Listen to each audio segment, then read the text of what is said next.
School Hall of Fame, the induction of Mr. Stephen Grooms.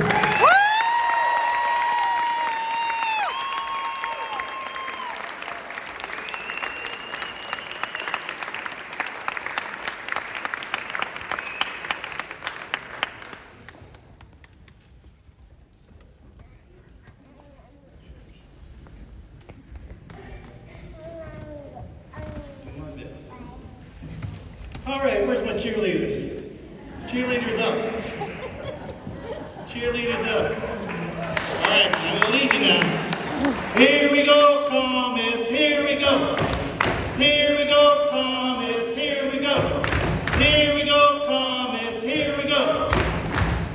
All right, when I was an offensive coordinator for La Jolla High, I had a problem. My teams were always delayed game. I said, I've got to solve this problem because I've got to get the tempo up, I've got to get the kids out of the huddle. So I went to the pep band at La Jolla High and I found a kid with a snare drum that he would tap on the side.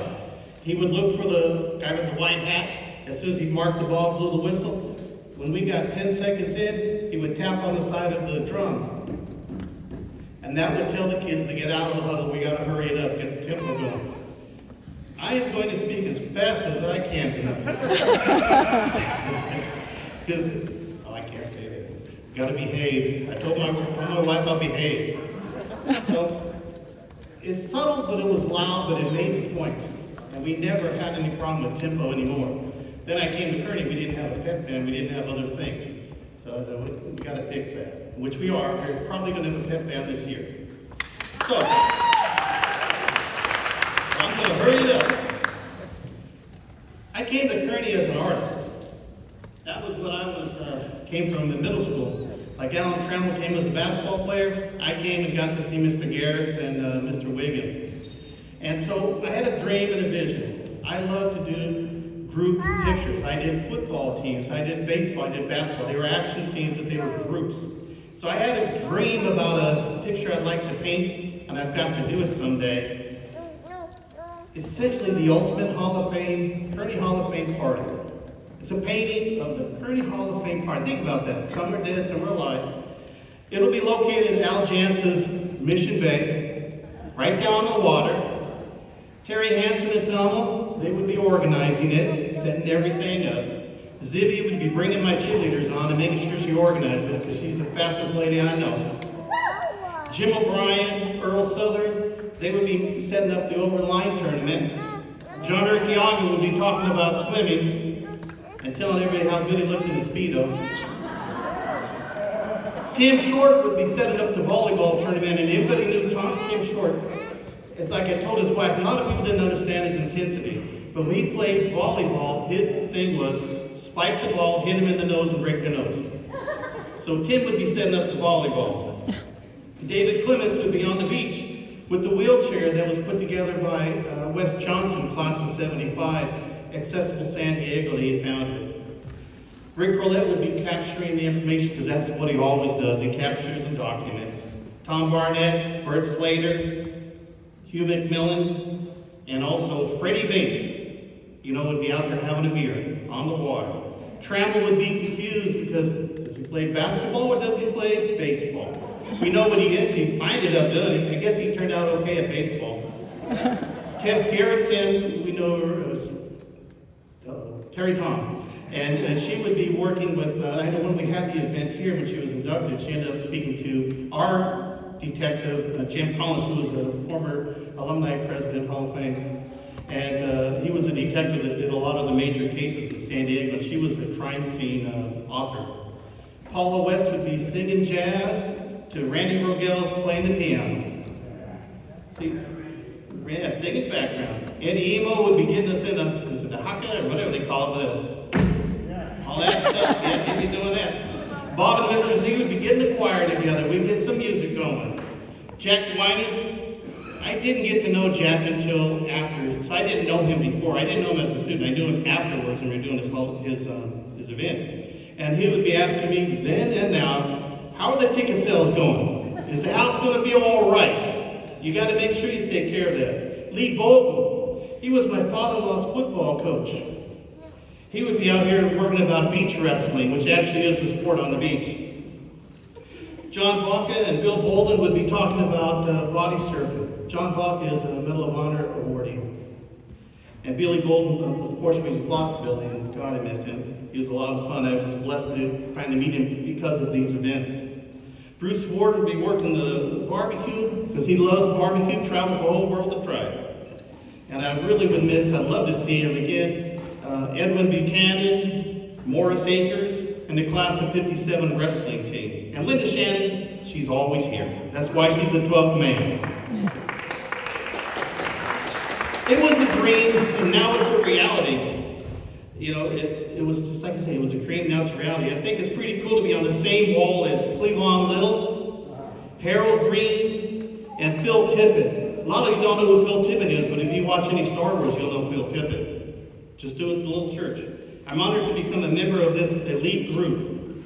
I'm grateful to be inducted with Rick Christian, David Clements, Lorna Randall, Clifford Hicks, Chuck Perpich, Vicki Phillips, I got it right this time, Vicki, and Jay Truesdale, number 12, John Perpich, Sharon Smith, and Todd Villalobos. There is room for more comments in this Hall of Fame. That's why we set it up to have a limited number, because we don't want to do it all at one time. We don't know all the stories. You need to let us know the stories so we can get them involved. I came behind my brother in the class. My brother was a class of 73 as just one of Gene and Helen's boys. Just the two of us. We're Gene and Helen's boys. That's who we were. Phil was not an easy person to follow. He had won a lot of awards, but he was blessed as that he found his future as a trainer, a coach, and a teacher here at Kearny by being the athletic trainer. We're very proud of him. Love my brother, and where is he now? Somewhere out there he is. So he's hard to follow. We've inherited the history of the school, and then some of us, and not all of us, have actually helped to create it. Our responsibility cannot stop there. If we simply relive history and do not ignite the future of Kearny, we are not doing the school justice. Each of us here have deep roots in the Kearny community. And Kearny even allowed us to carve out a niche or a spot for us, a place for us, for us to belong. In my youth, my parents were involved in the PTA, the American Legion, Sons of the American Legion, helping wherever they could. They volunteered all the time. If you go down to the post on the corner of Genesee and Linda Vista Road, you go up the stairs, you'll find under past presidents and whatever, you'll find my parents' pictures there. Permanent, it'll be forever. Both leaders, both good people. Volunteering is a lifetime sentence, but people volunteer if their parents volunteer. Some people raise their hand, but you've got to do it. When I came to Kearny, I wanted to play football and continue my art. But unfortunately, the football career didn't quite take off. I ended up on the second JV team, which was really kind of cool, is the fact that in later years, I did not know Kurt Slater until he was a year or two before he passed. And he said, you know, one of the favorite things I ever did was in the mid-70s, I put together a second JV team because I love the game of football. I want the kids to share. And I said, hey, guess what I played on? He goes, no. I said, yeah. And so that made me feel really good. Even though the fact that our picture of the team has never been in the yearbook, it's all right. The group of players still get together and still talk and things. There are more millionaires on that particular team than anyone I can imagine. It blew me away. Like our quarterbacks were jet pilots and entrepreneurs and things like that they accomplished. So football wasn't their magic, but still it came out okay. Out of my classroom from Montgomery, where they actually said, you know, career interest in Detroit, said, you should really look into professional sales. And I said, oh, okay, that can't be too bad. So I knew that as the American Legion people, we actually sold a lot of poppies, we sold a lot of the crutches and things. So I was in sales since I was like 8 or 9 years old. And I was a paper boy like Rick, although I could not wake up that early. I did the afternoon. So my mother knew that I loved football, and she bought me every magazine that Linda Licker had, any football magazine. And I got all of them, and I read them, and she encouraged me to read. But what she also said was, look in the participants in the articles and find a way to reach out to them. And I did. And as God is my witness, as crazy as can be, but back in the mid-70s, two people that were mentioned in these articles were young men about my age, a couple of years older, that they got jobs with the Giants, the New York Giants and the Baltimore Colts. That was Ernie Adams and Bill Belichick. And so I found their numbers and I called them. We had talked to each other back at that time because talking about how we were going to find a way to move into professional coaching. And, but at the same time, I was starting to work. So David Cochran, who's a marketing teacher, I truly appreciate him. He actually got me a job at Montgomery Ward's. And then by the time I was a junior, I was working 30 hours. By my senior year, I was actually department head, so I didn't have time for football anymore. So I found my flow as a young person, and which is important. About the same time is when I met my lovely wife, Pam, who's in the back. And we have been married for 43 years. Woo!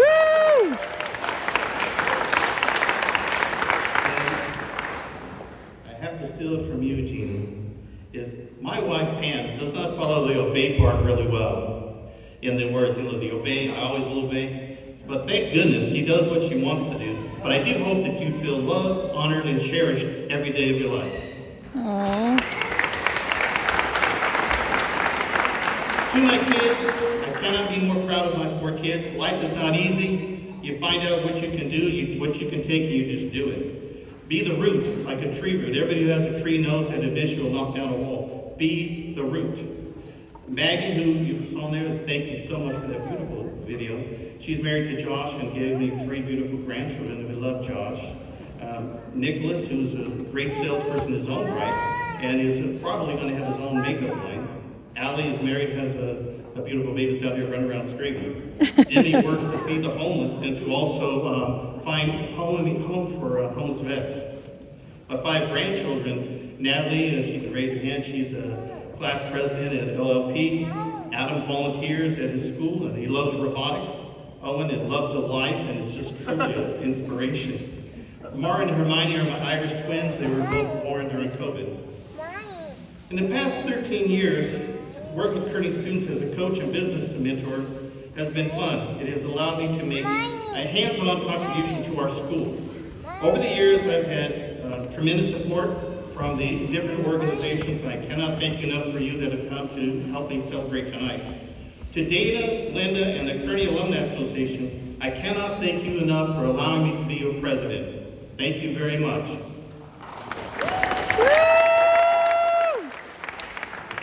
To Rico, my gratitude is off the charts. When Coach Barnett told me about you, I had no idea what we could accomplish together, what was possible. You helped me connect the dots for the Alumni Association, the school, and the creation of the Kearny Community Foundation. From a dream to reality. We have gone from 4 people in a room to where now we have 22 plus booster clubs for the teams. We do grad night, we do the Kearny Coffee Company for the disadvantaged students, disabled students. And by the way, as a matter of fact, Jay, you and I have to meet up because we have to go to task because we need you to look at the basketball court because your name's going to be on there with a plaque honoring your career.